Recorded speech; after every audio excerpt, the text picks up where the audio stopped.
예, 주일 저녁 예배 하나님 말씀 함께 또 상고하는 시간을 갖도록 하겠습니다. 이제 우리의 삶이 계속해서 전진해 나가는 가운데 이 세상 모든 과학이라든지 이 학문이 계속 발달하고 있지 않습니까? 거기 그 발달함에 맞춰서 우리 신학도 좀 발전해야 되겠다. 또 우리 신학이 발전하고 또 성경을 바라보는 이제 관점도 이제 달라져야 되고요. 이전에 그 성경 해석은 우리가 보통 인간 중심적으로 해서 해가 뜬다, 해가 진다 이렇게 보통 이야기하잖아요. 또 우리 눈에 볼 땐 또 그렇고요. 그러다 보니까 이 하나님께서 만드신 이 물질 세계의 그 원칙에서 그 법칙에서 해가 뜨는 것이 아니라 지구가 돈다는 것을 나중에서야 알았어요. 그러면서 이제 그 신학적인 어떤 바탕이 또 새로워지는 것이죠. 이러면서 이 삶의 균형을 잡아가는데 지금도 역시 마찬가지입니다. 옛날에 뭐 해가 뜬다, 지동설이다, 천동설이다 그런 것은 우리가 지금 볼 때 왜 그런 걸 가지고 논쟁이 있었나. 근데 그 당시에는 그럴 수밖에 없었어요. 지금도 마찬가지로 그와 같은 그때만큼의 수준은 아니어도 지금 역시 우리가 성경을 해석하고 성경을 이해하는 데 있어 충분히 그 오류가 있을 수 있다는 사실을 우리가 인식을 하고 이제 그 성경을 보다 더 그 성경에서 말하고자 하는 그 본래의 뜻을 또 살피고 또 거기서 말하고 있는 그 당시 시대 상황과 지금 시대 상황도 다르잖아요. 그러면 그때 거기서 말했던 그런 하나님 말씀에 이런 모든 것이 약간 방법론은 다른다 할지라도 그 줄기, 그 핵심만큼은 같아야 되거든요. 그래서 이 성경을 우리가 해석할 때 이 본문 자체 나온 거기에서도 말씀을 살펴봐야 되지만 성경 전체를 또 비교할 수 있어야 되고 또 이 성경 전체뿐 아니라 이 일상 과학이나 이런 학문과도 역시 마찬가지로 잘 접목을 할 수 있어야 되고 그래서 상호 검증이 될 수가 있어야 되는 거예요. 우리가 뭐 신학이면 되고 또 성경이면 되지 무슨 세상 학문이냐 그렇지 않죠. 이 일상 모든 학문도 하나님께서 만드신 모든 원리를 발견해 나가는 것이거든요. 인문과학이 그렇고 또 자연과학이 그렇고 다 마찬가지입니다. 하나님께서 만드신 그런 모든 것을 우리가 온전히 이룰 수가 있는 것인데 그런 데서 우리가 이 성경 해석하는 가운데 우리는 무엇을 해야 될 것인가? 우리 일상에서도 하나님 말씀의 진리를 알 수가 있어야 되고 또 이 신학, 그 다음에 이 과학, 또 이 이상 모든 그 여러 가지 학문 이것을 통해서 우리가 하나로 묶을 수 있는 그런 그 장치가 필요하고 그런 안목이 필요하다는 겁니다. 그러니까 그동안 우리가 많은 오류를 범했잖아요. 상당히 많은 오류를 범한 것이 있어요. 의학에서도 많은 오류가 있었고 또 여전히 그 의학의 분야랄지라도 쉽게 말하면 지금 혈액에 관한 것도 의학에서 다 분석한 것은 아니거든요. 그 속에서 아직도 우리가 모르는 그런 부분이 굉장히 많이 있다는 거죠. 그만큼 우리 인체는 신비하게 만들어졌고 이 세상도 역시 마찬가지 그렇게 됐습니다. 그렇게 하나님께서 창조하신 세계 속에서 이 하나님 말씀을 주셨기 때문에 이 세상에서 살고 있는 하나님께서 만드신 세계 속에 살고 있는 우리는 이 하나님 말씀을 살필 때 우리식으로 우격다짐으로 이 성경을 해석해서는 안 되는 거예요. 그래가지고 겪는 여러 가지 부작용이라든지 또 여러 가지 그 어떤 문제점이 지금 이 시대에도 분명히 나타나고 있는 것을 알고 있거든요. 하나님은 전능하신 분이세요. 전능하신 분이지만은 그 전능하신 하나님께서 하나의 그 이 세상에 돌아가는 원리와 법칙을 만드셨어요. 하나님께서는 그 원리와 법칙을 무너뜨리는 분이 아닙니다.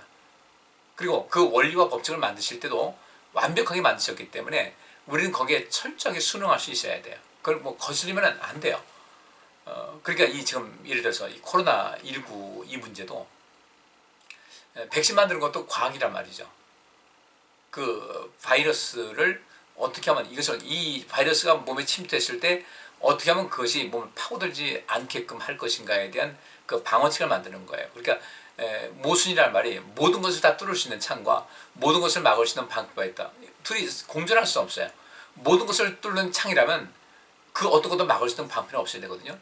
근데 모든 것을 뚫을 수 있는 창이 있다고 하면서 또 모든 것을 막을 수 있는 방패가 있다는 것은 이건 모순이라는 겁니다. 그 모순이라는 것이 거기서 나온 이야기인데 우리의 신앙생 우리 삶도 모순된 것이 아니라 굉장히 합리적이고 논리적이어야 돼요. 또 성경적이어야 되고 그러면 이 성경에 나오고 있는 여러 가지 기적은 어떤 것인가? 하나님께서 창조하신 세계는 그것이 가능하다는 거죠. 왜? 하나님께서는 전능하신 분이니까. 근데 그 전능하신 하나님께서도 그렇게 모든 역사를 이루실 때도 역시 그 방법이 우연하게 되는 것이 아니라 거기다 반드시 과학적인 어떤 그 작용이 이제 거기 그 과학적인 어떤 원리가 작용한다는 겁니다. 그러면 이 속에서 우리가 뭔가를 알 수가 있어야죠. 오늘도 제가 오늘 이렇게 성경 말씀 보면서 우리가 그 원리를 또 우리가 발견해 나가는 거죠. 신앙의 그 성장, 이 신앙의 진보를 위하여라는 이런 제목을 봤을 때 우리는 분명히 진보해야 돼요. 흔히 하는 말로 그 흐르는 물은 썩지 않는다. 반대로 말하면요, 흐르는 물은 썩지 않는다. 흐르지 않고 고인 물은 썩는다는 거예요. 아까 낮에도 제가 말씀드렸잖아요. 이 심장 판막에 문제가 있을 때 몸에 혈전이 생긴다. 그건 원리예요. 그건 과학적인 원리예요. 피가 쭉 이 심장이 압축을 했을 때 이게 압축을 했을 때 이것이 피가 뿜어져 나가야 된단 말이죠. 근데 한 번 이 심장이 쭉 압축했을 때 수축기하고 이완기라고 했을 때 이 수축기에서 나갈 때 그때 보통 한 번에 80ml의 혈액이 나간다고 그러거든요. 그러니까 우리 사람 몸에 피가 한 15초 정도 되면 한 바퀴를 돈다, 몸 한 바퀴를 돈다고 할 정도로 굉장한 것이거든요. 근데 그렇게 이게 수축기가 수축했을 때, 그 다음에 이것이 쭉 뿜어나가고 다시 이완하게 되면 수축하고 이완하고 수축하고 이완하면 딱 수축하게 되면은 여기서 이제 뿜어져 나간단 말이죠. 그러면 이완하는 거 딱 열게 되면은 이 속에 진공 상태가 돼요. 이게 열게 되면 진공 상태가 되니까 그것도 진공이라는 거 아니에요? 이게 벌어지니까 이게 진공 상태가 되니까 이 정맥에서 피가 좀 빨리 올라간단 말이죠. 그것도 누르면 올라가야 되는데 올라가고 그 다음에 이 밑에서 정맥에서 빨아 올리기 위해서 나갔던 피가 돌아오지 않게끔 심장 판막이 이 구멍이 있다가 이거 막아주는 거예요. 근데 이 막아주는 요만큼밖에 안 돼도 여기 가지고 이 구멍이 났어요. 여기 구멍 보이세요? 여기 이렇게 이게 해야 되는데 이게 끝에가 있어가지고 이게 완전히 열렸다가 닫히고 밀 때는 열렸다가 닫히고 열렸다 닫히고 해야 되는데 이게 예를 들어서 이 판막에 문제가 있어가지고 이만큼 벌어졌다 이거예요. 그러면 열렸다 닫혔다 하는데 다시 올라갔던 피가 이 구멍 통해서 다시 내려온다는 거예요. 이 수축했다 이완할 때 위에 있는 것을 이 정맥에서 올라왔는데 이게 빨려 들어온다는 거죠. 그래서 피가 거의 고여요. 고이니까 고인물은 썩는다고 하듯이 거기서 피가 응고가 되는 거예요. 그래서 이제 혈전이 생기는 거죠. 이런 그 모든 원리, 그러니까 이 의학에 있어서 사람 몸을 치료할 때 이것이 왜 일어나는가, 사람 혈전이 왜 자꾸 생기는가를 봤을 때 뭐 여러 가지 기름기 많이 먹고 있어가지고 피떡이 생길 수도 있고 하지만은 그 혈전도 생기는 이유도 그런 심장 판막이라든지 이런 것이 있다. 그러니까 의학에서는 그 원리를 찾아가지고 그것을 치료하는 것이거든요.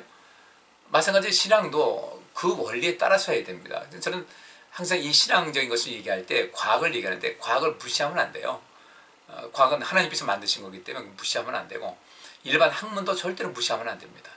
하나님께서 만든 세계를 발견해 나가면서 거기서 하나씩 둘씩 찾는 것인데 아직도 유언합니다.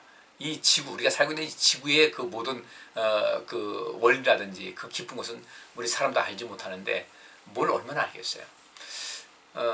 그럼에도 불구하고 과학은 계속 발전하지 않습니까? 그래서 우리에게 편리를 주고 있어요. 그렇다면은 과학이 발달함을 통해서 우리가 전혀 알지 못했던 생활의 편리를 맛본다고 한다면은 그럼 지금 우리도 또 뭘 생각해야 되겠어요? 신앙을 통해서 우리 삶의 행복을 찾을 수가 있어야 돼요. 신앙의 원리를, 기도의 원리를. 그러니까 이것도 하나의 그 성경은 그런 원리를 우리에게 말씀해주고 있거든요. 그러면 하나님 말씀을 듣고 우리가 순종한다 이겁니다. 그럼 하나님 말씀을 듣고 우리가 순종한다고 할 때 그것이 어떻게 해서 우리 삶에 복이 되는가? 하나님 말씀의 그 능력 자체가 있어요. 그리고 하나님께서 우리 사람들에게 이 뇌라는 그런 아주 상당히 중요한 부분을 주지 않았습니까? 그 뇌는 끊임없이 어떤 하나의 정형화돼가지고 고착된 것도 있어요. 어떤 그 어렸을 적에 어떤 모든 경험이 이 속에 고착될 수가 있는 건데 그렇다고 해서 그런 고착된 것이 전혀 변화가 안 되느냐? 일반 그 심리학자들은 안 된다고 이야기를 합니다. 근데 그들이 안 된다고 하는 이야기는 통계적으로 이야기하는 것이지 그것이 과학적으로 증거되는 건 아니에요. 통계적으로 볼 때 안 되더라. 왜 안 되는가? 사람들이 변화되려고 하지 않더라. 변화하려고 하면 되는 거예요. 오늘 본문 말씀에도 오늘 히브리서 6장 1절부터 12절까지 보면 그런 말씀이 있어요. 제가 잠깐 읽어보면요. 1절부터 3절까지 그러므로 우리는 그리스도교의 초보적 교리를 제쳐놓고 성숙한 경지로 나아갑시다. 초보적 교리, 이 초보에서 머물지 말고 머물면은 아까 말씀드린 대로 흐르는 물은 썩지 않는데 머물면 문제가 돼요. 우리 신앙생활 정체됐다? 분명히 좀 문제가 됩니다. 성장해야지. 정체가 되면 이때부터 문제가 돼요. 그래서 죽은 행실에서 벗어난 회개, 뭐 하나님을 믿는 믿음, 세례의 교리, 안수, 죽은 사람들의 부활, 영원한 심판에 대해서 이미 우리가 배웠다. 이 말씀을 기록한 사람이 누군지는 아직 모르겠어요. 이 히브리서를 누가 기록했냐는 것은 아직은 그냥 누구일 것이다. 뭐 흔히 바울일 것이다라고 하는 이야기도 있지만 누군지 확실하게 나와 있어 신원 미상입니다. 이것을 누가 쓴지는 알지 못해요. 그러면서 이런 것에 대해서 다시 기초 학습을 닦는, 다시 가서 이걸 다시 또 거기서 배우고 할 필요는 없다는 거예요. 물론 잘못된 것은 새롭게 수정을 해야 되겠죠. 잘못된 것은 분명히 수정해야 돼요. 지금도 이 과학의 원리도 계속해서 수정이 되고 있어요. 여러분 아시다시피 그 과학의 1법칙, 2법칙, 3법칙이 있는데 1법칙은 이제 여러분 아시는 대로 뉴턴의 법칙입니다. 관성의 법칙, 만유 인력의 법칙, 땡기는 것이 있다는 거죠. 관성 그런 거. 근데 두 번째로 이제 양자 이론이 나왔어요. 양자 이론이라는 것은 이 모든 물질을 구성하는 그 원자와 분자가 있는데 그 원자와 분자가 합해가지고 하나의 큰 물질을 이뤘을 때는 어느 정도의 물질을 이뤘을 때는 이 분명히 그 중력의 법칙을 받습니다. 관성도 있습니다. 근데 그것을 구성하는 원자와 분자는 이 중력의 지배를 받지 않는다는 거예요. 더 나아가서 이제 아인슈타인이 말한 대로 새로운 세계죠. 그가 말하고 있는 어떤 시간과 공간의 차이. 그로 인해서 이제 원자의 그 모든 이론을 알게 되고, 그래서 원자탄도 발견되고 발명하고 수소탄도 발명하고 아인슈타인이 그 원자 폭탄의 위력을 보고서 그렇게 얘기했다죠. 차라리 내가 시계방에서 시계나 고치는 사람이 됐으면 좋았을 걸. 너무나 많은 사람이 죽었으니까. 그런 원리가 있습니다. 그러니까 계속해서 그 과학도 이제까지 알지 못했던 그런 속에서 새로운 것을 많이 나오지 않습니까? 그래서 많은 그 학자들 학회에서 어떤 또 논문을 발표를 하고 새로운 이론을 또 이야기하고 그것을 검증하고 또 하나의 이론을 확실하게 이제 형성하고 그러는데 그와 마찬가지로 우리 신앙생활도 이제 그런 그 체계적이고 논리적이고 합리적인 그런 모습이 있어야 돼요. 이렇게 하면 제가 아마 그 극단적인 어떤 그 성령론자들, 신비주의자들은 저를 향해서 비난을 할 겁니다. 근데 여러분께서도 삶을 살아보면서 느꼈을 거예요. 하나님께서 우리에게 응답 주실 때 그냥 뭐 생각나는 대로 아무나 주지는 않는다는 거죠. 예를 들어서 하나님께서 모든 사람에게 오케이, 뭐 기도할 때도 오케이 한다는 것은 바꿔 말하면 어떤 원리, 어떤 식인가?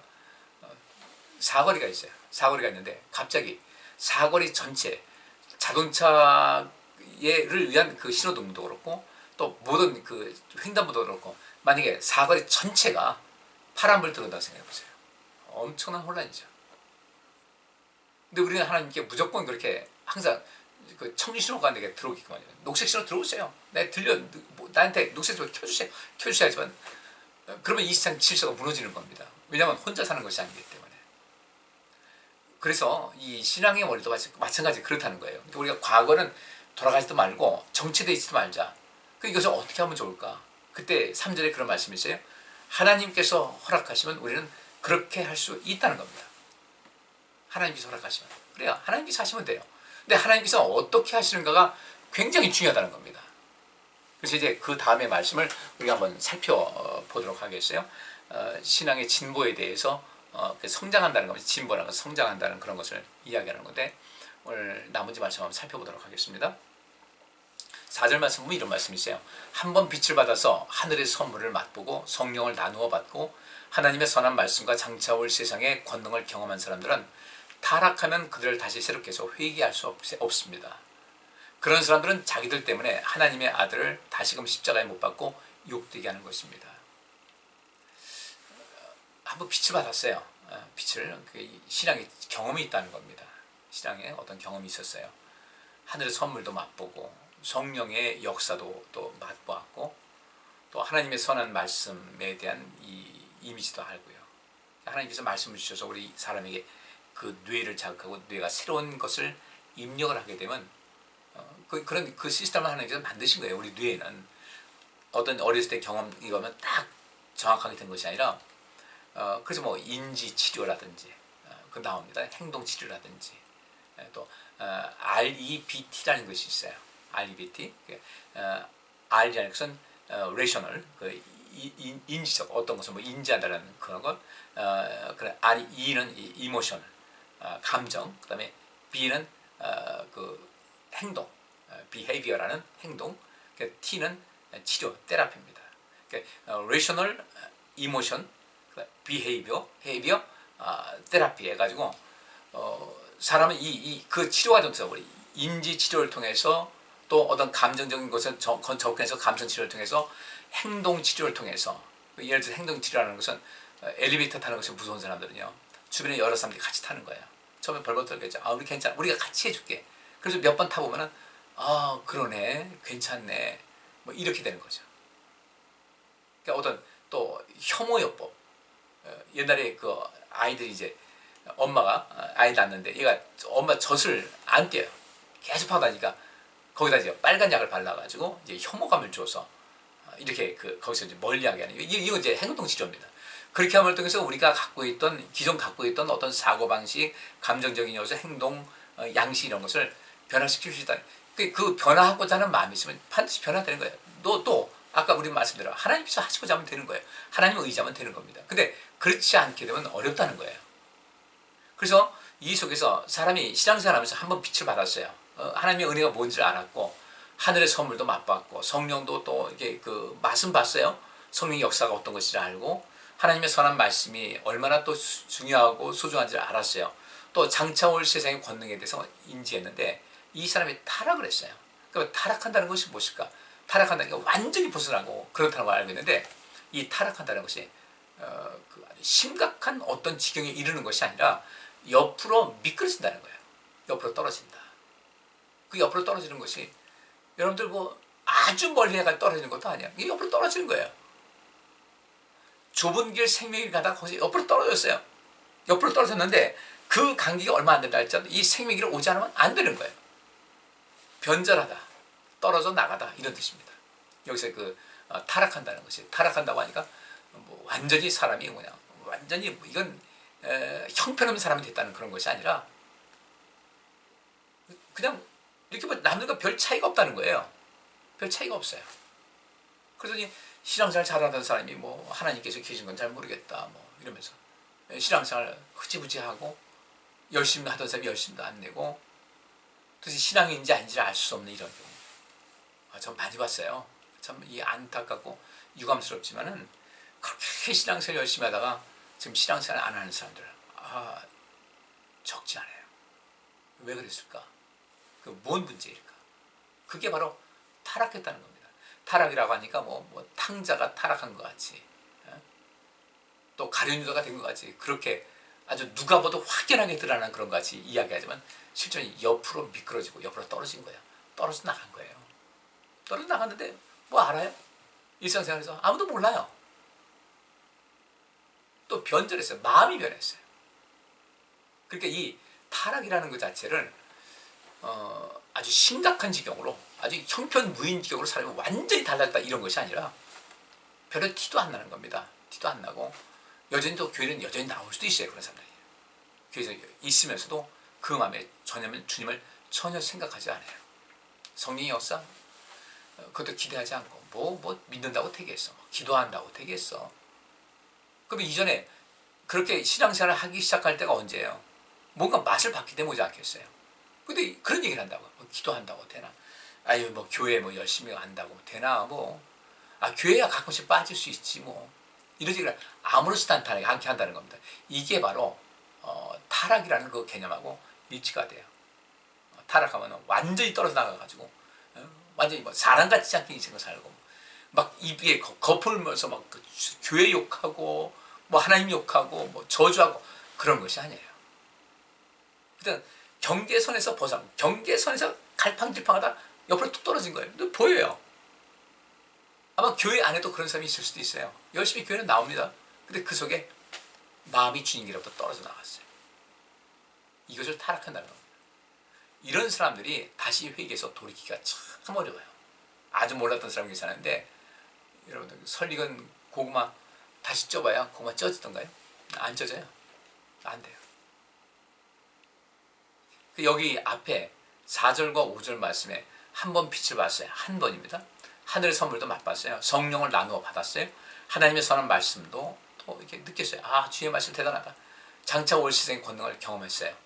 근데 그들이 어느 날 서서히 미끄러지기 시작하더니 이런 것에 별 개념이 없어요. 하나님 말씀에 관심도 없어요.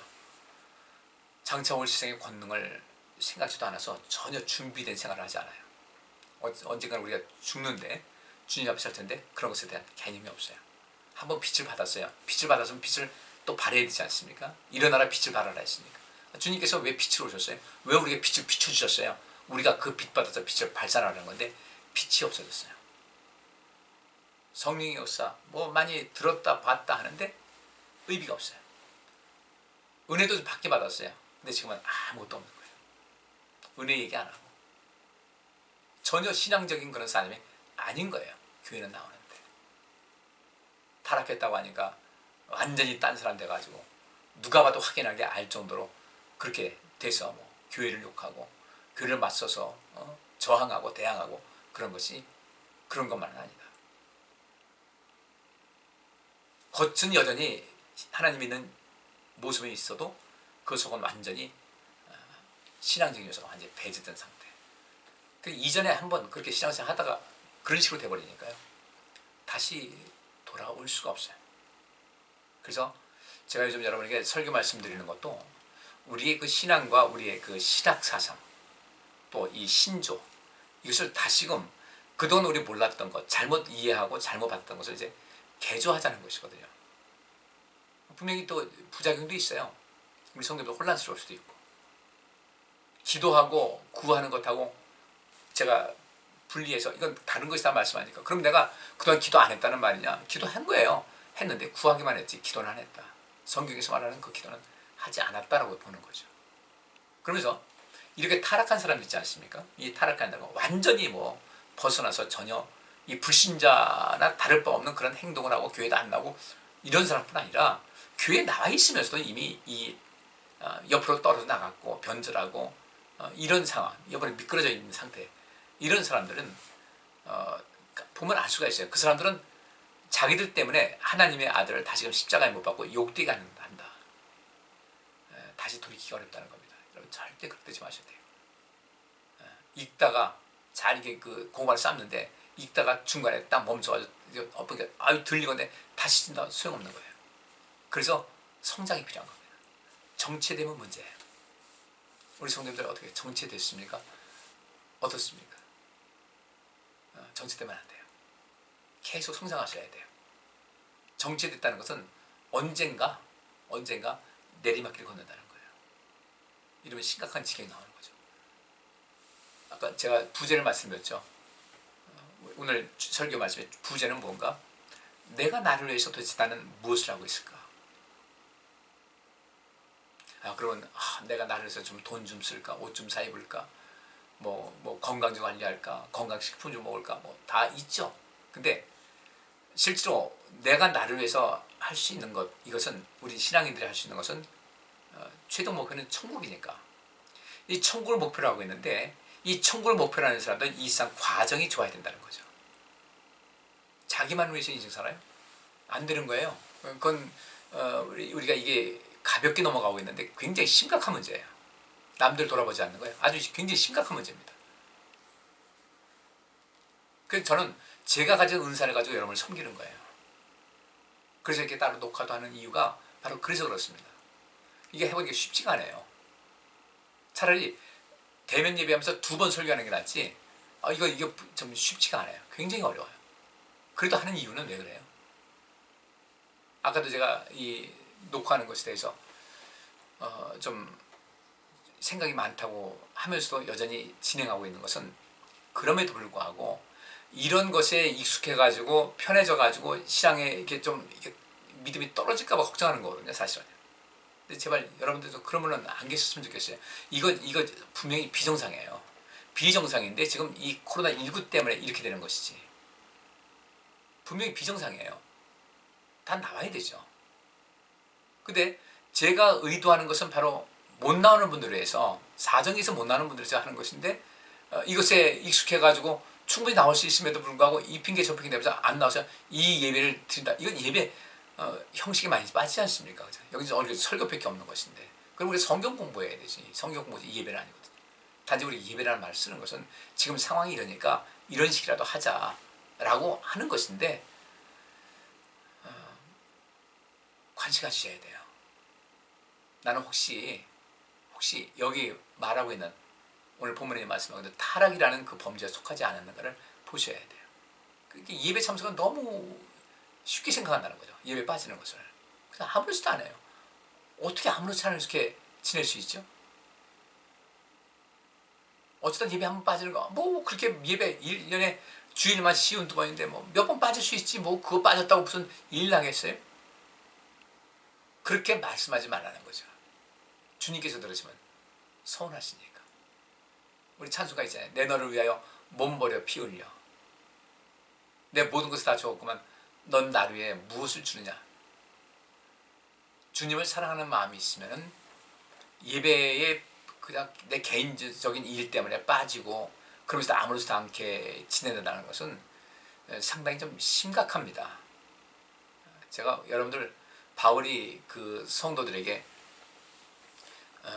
글로 쓰니까 내가 여러분들에게 좀 더 대면해서 말하게 되면 내가 조금 좀 조심스러운 그런 것이지만 내 글로 쓰는 것인가 내가 좀 담대하게 쓴다.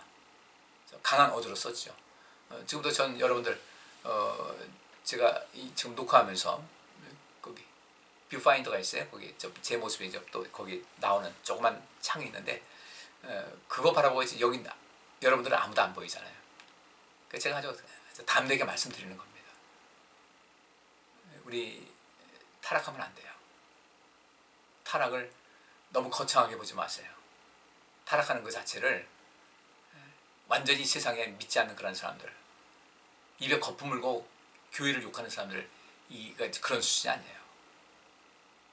타락이라는 것은 눈에 보이지 않는 그런 부분입니다. 여전히 하나님 앞에 나오지만 유형교회가 무형교회 말씀드렸잖아요. 유형교회는 교회는 나오는데 아직 구원받지 못한 사람들, 무형교회는 이미 구원을 이룬 사람들이에요. 그 유형교회 사람들은 바꿔 말하면 타락이라는 개념하고 일치한다는 겁니다. 똑같은 공동체에 있어요. 교회도 나오고요. 근데 아직 구원을 이루지 못했어요. 타락의 개념이에요. 거기다가 신앙생활 열심히 한다고 했는데 그렇게 안 된다? 좀 심각해요. 여러분들은 제가 목사니까 의뢰 저는 얘기하겠지라고 그 생각하는 것도 큰 착오입니다. 저는 제 책임을 다해야 돼요. 여러분에게 미움을 먹어도요. 미움을 먹고 별나다고 한다 할지라도 저는 할 이야기는 해야 돼요.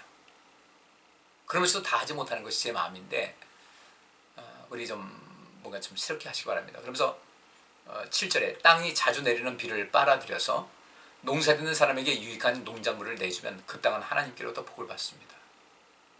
우리가 타락하지 말아야 될 이유가 뭔지 아세요? 타락하면 죽어요. 영원히 죽어요.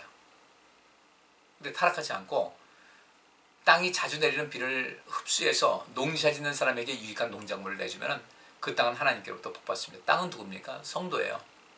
자주 내리는 비는 뭐예요? 앞에 4절 말씀에 주님께서 빛을 비춰주시고 하늘의 선물도 주시고 성령도 또 이렇게 체험하게 하시고 선한 말씀도 주시고 장차 올 세상에 어떤 것에 대해서 이렇게 쭉 말씀하신 것을 경험했음에도 불구하고 그것을 별로 중요시 하지 않고 내 인간적인 생각을 가지고서 신앙생활에 적용하지 않고 주님을 가까이 하면서 주님께 나가지 않는 그런 생활을 하게 하는 사람은 어떤 사람인가? 이 사람들이 저주받은 거죠. 근데 여러분께서도 한번 가만히 보세요. 주님께서 내게 빛을 비춰주실 때 내가 빛을 받았다. 하늘의 선물도 맛보고 성령도 체험했다. 하나님의 선한 말씀을 더 알고 장차 올 세상의 권능을 내가 또 체험했다. 그러면 반드시 여기 있는 말씀대로 자주 내리는 비, 주님께서 지금 4절과 5절에서 말씀하셨던 이런 여러 가지 은혜를 받았으면 농사짓는 사람, 곧 예수님께서 말씀하셨죠. 나는 포도나무요 너희는 가지라. 또 하나님은 농부시다 그랬어요. 하나님께 유익한 어떤 결과물을 보여주지 않게 되면 문제가 생겨요. 반대로 하나님께 유익한 어떤 것을 열매를 보여드리게 되면요, 그 사람은 하나님께로부터 복 받습니다. 근데 만약에 거기 가시덤불과 엉겅퀴를 내면 그 땅은 쓸모없어지고 저주를 받아서 마침내는 불에 타고 없어질 것이다. 왜 성장해야 되는지 아시겠죠? 우리가 왜 성장해야 될까? 아까도 동영상 보여드렸어요. 그 동영상에서 뭐가 나옵니까? 왜 어떤 사람은 입양을 해가지고 아이를 입양해가지고 훌륭한 사람 만들어요. 그러면 그 입양해서 훌륭한 사람 만들고 그 입양한 아이라고 행복을 느끼게 하게 되면요, 하나님께로부터 상 받습니다. 다른 사람들께 존경받습니다. 근데 기껏 입양해가지고 아이를 학대를 해요. 그 왜 입양한 거예요? 학대의 대상을 찾은 거죠. 겉으로 볼 때는 멀쩡한 거예요. 근데 속은 타락했어요. 오늘 말씀대로 타락하면 그런 거예요. 선한 일을 행했습니다. 남들 볼 때 어떻게 저렇게 그 외국인 아이를 이렇게 해서 입양을 했을까? 사람들 박수 치고 대단해요, 대단해요. 근데 뭐려, 당연히 할 일이죠. 근데 뒤로 보니까 타락한 사람이에요. 아까 우리 동영상 했을 때 그 한 여성이 얘기하죠. 어머님은 양부모님 좋은 분이었습니까? 한참 생각하다가 그분은 절대로 입양해서는, 누군가를 입양해서는 안 되는 사람이었습니다. 겉으로 볼 때는 입양을 해서 선한 일을 하는 것 같지만 실제로 그 사람은 타락한 사람인 거예요. 우리 타락한 사람 아닐까요?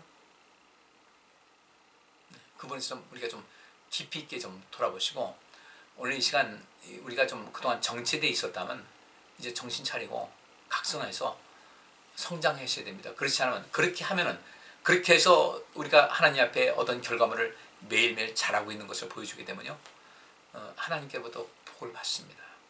복 받기 위해서 살아야죠. 그래야 이 세상 사는 것이 좀 고단할 때 맞잖아요. 그 가운데서 보람을 느끼고 좀 뭔가 뿌듯함을 느끼고 인생 살 텐데, 그거 안 하면 어떻게 되겠어요? 크리스천도 고단한 인생인데 가시덤불과 어경이네요. 세상 원망하고 불평하면서 결국 쓸모없는 사람이 되는 것이고, 저주를 받아서 마침내는 불에 타고 없어질 것이다. 주께서 하시는 말씀입니다. 성장하셔야 돼요. 그렇지 않으면 굉장히 문제가 돼요. 그러면서 바울이 아니, 이 히브리서 기자는 이렇게 이야기합니다. 그 10절 말씀에 이런 말씀이 있어요. 하나님께서는 불의하신 분이 아니시므로 여러분의 행위와 여러분이 하나님의 이름을 위하여 나타낸 사랑을 잊어버리지 않습니다. 여러분은 성도들을 섬겼으며 또 지금도 섬기고 있습니다. 하나님께서는 불의한 분이 아니시기 때문에 우리의 행한 것을 반드시 기억하신다는 거예요. 이 땅에서도 주님의 나라에서 내 믿음 성장시켜야 이 영광이 있어요. 그거 안 하게 되면 우리의 인생은 왔다가 그냥 가는 인생. 왔다가 그냥 가면 그냥 가서 끝나면 되잖아요. 그냥 가잖아요. 한 달한테 받은 사람 같이 돼가지고 무익한 종이 돼서 바깥 어두운 데 내쫓겨 슬피 울며 이를 갈미시라. 자, 여러분들 겁주는 거 아닙니다. 근데 그에 대한 두려움은 있어야 돼요. 여러분들 협박하는 건 아니에요. 근데 성경에 있는 말씀에 그렇게 나와 있어요. 왔는데 그냥 가지 마세요. 절대 그냥 가지 마세요. 불에 태워도 없어지지 않을 그런 보물을 간직하세요. 그것이 상급으로 갖고 있습니다. 그게 뭐예요? 믿음과 소망과 사랑이에요. 우리 이 세상 살면서 그래도 나는 많은 사람들 용서하고 살았다. 많은 사람들 사랑했다. 많은 사람들 사랑하려고 애를 썼다. 내 마음에 결코 한을 품지 않고 내 마음을 섭섭하게 한 사람이 있었고, 또 나를 아프게 한 사람이 있었고, 한때는 미워한 사람도 있었지만, 그러나 이 모든 것을 매일매일 사랑의 관계로 바꿔나가고자 하는 그런 마음을 가지셔야 돼요. 근데 상대방이 안 변해서 어쩔 수 없다고? 어쩔 수 없는 거예요. 문제는 내가 어떻게 하냐는 얘기죠. 그래서 그게 보아가지고 그 불에 타도 없어지지 않을 공력이에요. 그 믿음 지키는 건 뭐예요? 세상에 우리 유혹하는 게 얼마나 많이 있어요. 좋은 거 얼마나 많아요. 하나님께로부터 멀어지게 하는 것이 얼마나 많아요. 그럼에도 불구하고 그 뒤로 하고 믿음 따라간 거예요. 유튜브에 하나 그런 거 나와 있더라고. 어떤 분이 흑인인데 노숙자예요. 매일 이제 그 깡통 들고서 이제 거기서 지나간 사람에게 좀 도와달라고 했는데, 어떤 사람이 지나가다가 그 반지가 빠진 거예요. 다이아몬드 반지인데 거기다 준다고 했는데, 이 사람이 그걸 갖고서 이제 그 보석상 갔더니 4,000불을 주겠다. 그 사람이 4,000불은 굉장히 큰 돈이죠. 4,000불 아주 굉장히 큰 돈이에요. 우리나라 말하면 이제 몇백만 원, 한 500만 원 정도 되는 거죠. 근데 이 반지 잃어버린 사람은 그게 아주 그 의미가 소중한 것이어서 그냥 애타고 포기할까 하다가 자기가 그날 걸어온 흔적을 쭉 하다가 마침 그 사람에게 노숙자에게 만난 거예요. 혹시 여기 떨어지지 않았, 뭐 내가 중요한 것을 잃어버렸는데 혹시 여기 혹시 떨어지지 않았나 모르겠다고 하니까 그 사람이 뭐냐, 반지다. 그때 그 사람은 그걸 가지고 있었던 거예요. 딴 데로 가지 않고 거기 계속 있었던 거예요. 이것을 잃어버린 사람이 얼마나 이것을 안타깝게 찾을까. 그래서 그 사람이 줬고, 이 사람이 그 반지 주인이 참 어떻게 노숙자니까 뭐 허름하고 돈 밝기 같은데, 그 사람은 그 얘기를 했다는 겁니다. 내가 이 돈 몇 푼에 내 양심까지 팔 수는 없다. 내가 비록 노숙자지만 그렇게 할 수 없었다. 근데 그것이 이제 소문나고 또 그것이 이 사람에서 모금을 하자 해가지고 그 사람이 그 집을 갖게 됐어요. 자기 차도 갖게 되고 사람들이 많이 박수 쳐준 거죠. 이 사람이 어떤 이유에 의해서 집에도 가족들이 있었어요. 근데 노숙하고 있었는데 그 사건이 알고 지고서 가족들이 다시 가족과 만나서 그야말로 행복하게 살았더래요. 살고 있더래요. 우리에게 있어 참 돈보다 더 소중한 것이 있는데 왜 그걸 잘 모르는 것 같아요. 꼭 발견하시기 바랍니다. 여러분, 하나님께서 불의한 분이 아니기 때문에 우리의 행위와 우리의 이름에 의해 나타나는 사람을 절대 잊어버리지 않습니다. 잊어버리지 않으셔요. 기억된 바 되니까 하나님께 기억되는 삶을 살아가시기 바랍니다. 그러면서 11절 보면 우리는 여러분 각 사람이 같은 열정을 끝까지 나타내서 소망을 이루시길 바랍니다. 여러분은 게으른 사람이 되지 말고 믿음과 인내로 약속을 상속받는 사람들을 본받는 사람이 되어야 합니다. 믿음과 인내로. 인내는 결국 이 희망, 소망으로 이어지지 않습니까? 믿음 지키는 것이 참 중요해요. 그리고 절대로 희망을 잃지 마세요. 왜? 하나님께서 우리와 함께 하시기 때문에. 하나님은 우리 아버지시잖아요. 절대 희망 잃지 마세요. 가다가 절망할 때도 있어요. 사람인데 왜 없겠습니까? 절망할 때도 있고 좌절할 때도 있고 나 포기하고 싶은 때도 있지만은 절대 희망 잃지 마세요. 그때 주님 바라보세요. 그리고 사랑 많이 실천하세요. 이제 내가 뭔가 안 되는 그런 사람들. 근데 간단해요. 내가 손 한 번 내밀면 돼요. 그리고 그것을 해결할 수 있는 그런 방법도 한번 찾아보고요. 그래서 우리 주님 앞에 갈 때 주님 저 믿음 지켰습니다. 많이 어렵고 힘들었는데 난 주님께서 계시기 때문에 절대로 희망을 잃지 않았습니다. 주께서 원수까지도 사랑하라는 그 말씀대로 사랑하려고 처음부터 내를 섰습니다. 주님께서 아십니다. 베드로가 주님께 말씀드리기를 네가 나를 사랑하느냐? 제가 주님 사랑하는 것을 주님께서는 아십니다 하듯이 주님께서도 아시지 않습니까? 라고 하듯이 그렇게 하게 되면요, 절대로 불로 태워도 그 공력은 절대로 식어지지 않습니다. 하나님께서 상 주시는 거예요. 저는 여러분들이 그렇게 성장할 수 있기를 원합니다. 그래서 우리가 함께 모였을 때 서로 그런 좋은 이야기, 내가 누구누구 이렇게 해서 내가 온 집안이든지 누구든지 참 마음 아픈 일이 있었는데 그거 풀기로 했어. 어떻게 내가 그걸 할 거야. 나 할 겁니다. 그렇게 할 테니까 나 그렇게 결심했으니까 나를 위해서 좀 기도해 주세요. 기도로 나를 좀 후원해 주세요. 나 좀 도와주세요. 우리 성도님들 만나서 이야기할 때 그런 얘기를 하고 서로 덕스러운 얘기하고 칭찬해 주고 할 수 있습니다. 아우 대단한 결심하셨습니다. 대단한 결정하셨네요. 아우 내가 박수를 칩니다. 내가 기도로 돕겠습니다. 기도 후원하겠습니다. 멋있지 않아요? 이게 교회지. 그죠? 이게 교회죠. 오늘 여기서 말씀 마치겠습니다. 더 말씀드리지 않아도 우리 성도님들 제가 말씀드린 거 그 의미를 알 테니까 꼭 간직하셔서 이 한 주간도 또 그것을 좀 차곡차곡 정리하시고 앞으로 인생도 계속해서 그렇게 살아나가셔서 절대로 신앙생활 정체되지 마세요. 아마 여러분 느끼실 거예요. 내가 신앙생활이 정체되어 있다? 아니다? 여러분들은 이미 아세요. 제가 볼 때도 웬만큼 짐작할 수 있고, 제가 그런 거 얘기하면 좀 별로 편치 않잖아요. 근데 지금 무엇보다도 자기 자신이 잘 알 테니까 다시 도약하시고 힘내시고 머물러 있으면 썩습니다. 정체되어 있으면 썩어요. 혈전 생겨요. 반드시 문제 생겨요. 그리고 그 정체된 것이 어느 기간 되면 그때부터 내리막길 갑니다. 이 사람은 바로 타락하는 사람이에요. 타락하지 않으려면 자전거가 쓰러지지 않으면 계속 달려야 되듯이 우리 그렇게 사셔야 됩니다. 오늘 여러분에게 드리는 말씀이 조금 좀 강하게 제가 어필했다 할지라도 이해하고 받아들이시면서 보다 더 성숙한 그런 성도로서 믿음의 사람으로서 살아가서 주님 나라에서도 이 땅에서도 주님께서 베푸신 놀라운 은혜가 충만할 수 있도록 여러분의 인생을 여러분이 잘 갖고 나가셔서 힘 있는 인생 사시기를 주의 이름으로 축복합니다. 이 한 주간도 잘 지내시고요. 봄이 돼서 이제 온도도 영하로 내려가는 날이 이제 거의 없을 것 같은데 환절기 건강 조심하시고요.